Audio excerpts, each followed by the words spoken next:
कृपा से लिख रहा सुंदर शब्द सजाए कार्तिक मास महात्म का 29वां अध्याय। जय सनातनी में आप सबका एक बार फिर से हार्दिक स्वागत है। आइए इस अंक में आज हम जुड़ते हैं कार्तिक मास महात्म कथा अध्याय 29। तो आज हम श्रवण करेंगे कथा अध्याय 29। तो अब हम कथा आरंभ करते हैं। राजा पृथु ने कहा, हे मुनि श्रेष्ठ, आपने कलह द्वारा मुक्ति पाए जाने का वृतांत मुझसे कहा, जिसे मैंने ध्यान पूर्वक सुना। हे नारद जी, यह काम उन दोनों नदियों के प्रभाव से हुआ था। कृपया यह मुझे बताने की कृपा कीजिए। नारद जी बोले, हे राजन, कृष्णा नदी साक्षात भगवान श्री कृष्ण महाराज का शरीर और वेणी नामक नदी भगवान शंकर का शरीर है। इन दोनों नदियों के संगम का महात्म्य श्री ब्रह्मा जी भी वर्णन करने में असमर्थ नहीं है। फिर भी चूंकि आपने पूछा है, इसलिए आपको इनकी उत्पत्ति का वृतांत सुनाता हूँ। ध्यान पूर्वक सुनो। चाक्षसु मान्यवंतर के आरंभ में ब्रह्मा जी ने शाहा पर्वत के शिखर पर यज्ञ करने का निश्चय किया। वह भगवान विष्णु, भगवान शंकर तथा समस्त देवताओं सहित यज्ञ की सामग्री लेकर उस पर्वत के शिखर पर गए।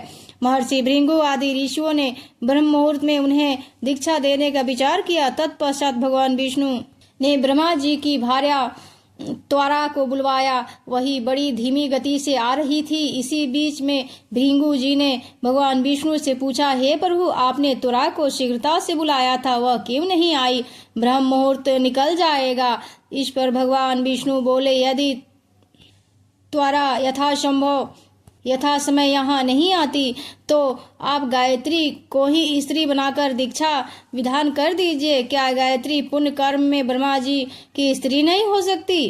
अगर आपने इस चैनल को अभी तक सब्सक्राइब नहीं किया है तो कृपया सब्सक्राइब कर लें और कथा पसंद आए तो लाइक भी कर दें। नारद जी ने कहा, हे भगवान विष्णु की इस बात का समर्थन भगवान शंकर जी ने भी किया। यह बात सुनकर भृंगु जी ने गायत्री को ही ब्रह्मा जी के दाईं ओर बिठाकर दीक्षा दान आरंभ कर दिया। जिस समय ऋषि मंडल गायत्री को दीक्षा देने लगा, उस समय त्वरा भी यज्ञ मंडल में आ पहुंची। ब्रह्मा जी के दाईं ओर गायत्री को बैठा देखकर ईर्ष्या से कुपित होकर त्वरा बोली, जहाँ अपूज्य की पूजा और पूज्यों की अप्रतिष्ठा होती है, वहाँ पर जो वृक्ष, मृत्यु तथा भय तीनों अवश्य हुआ करते हैं। यह गायत्री ब्रह्मा जी की दाईं ओर मेरे स्थान पर विराजमान हुई है, इसलिए यह अदृश्य बहने वाली नदी होगी। आप सभी देवताओं ने बिना विचारे इसे मेरे स्थान पर बिठाया है, इसलिए आप भी सभी जड़ रूप नदियां होंगे। नारद जी राजा पृथु से बोले, हे राजन, इस प्रकार त्वरा के श्राप को सुनकर गायत्री क्रोध से आग बबूला होकर अपने होठ चबाने लगी। देवताओं के मना करने पर भी उसने त्वरा को श्राप दे दिया। गायत्री बोली, त्वरा, जिस प्रकार ब्रह्मा जी तुम्हारे पति हैं, उसी प्रकार मेरे भी पति हैं।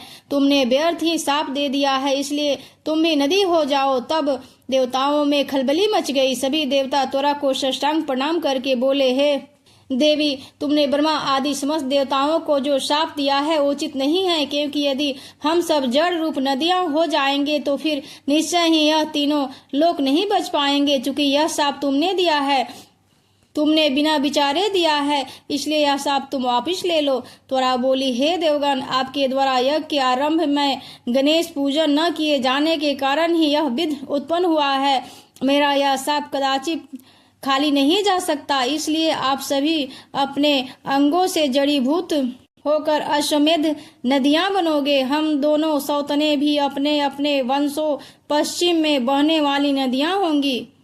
नारद जी राजा पृथु से बोले, हे राजन, त्वरा यह वचन सुनकर भगवान विष्णु, शंकर आदि सभी देवता अपने अपने अंशों से नदियां बन गए। भगवान विष्णु के अंश से कृष्णा, भगवान शंकर के अंश से वेणी तथा ब्रह्मा जी के अंश से कुकुदमवती नामक नदियां उत्पन्न हो गई। समस्त देवताओं ने अपने अंशों से जड़ बनाकर वही सहाय पर्वत पर फेंक दिया। फिर उन लोगों के अंश पृथक पृथक नदियां के रूप में बहने लगे। देवताओं के अंशों से सहस्त्रों की संख्या में पश्चिम की ओर बहने वाली नदियां उत्पन्न हो गई। गायत्री और तुरा दोनों पश्चिम की ओर बहने लगी। नदियां पश्चिम की ओर बहने वाली नदियां होकर एक साथ बहने लगी। उन दोनों का नाम सावित्री पड़ा। ब्रह्मा जी ने यज्ञ स्थान पर भगवान विष्णु तथा भगवान शंकर की स्थापना की। दोनों देवताओं महाबल तथा अतिबल के नाम से प्रसिद्ध हुए।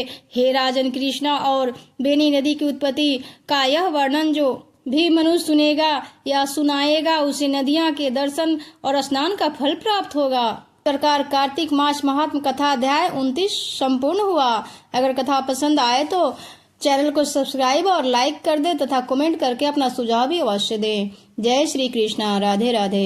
इसी के साथ हम अपने वाणी को विराम देते हैं।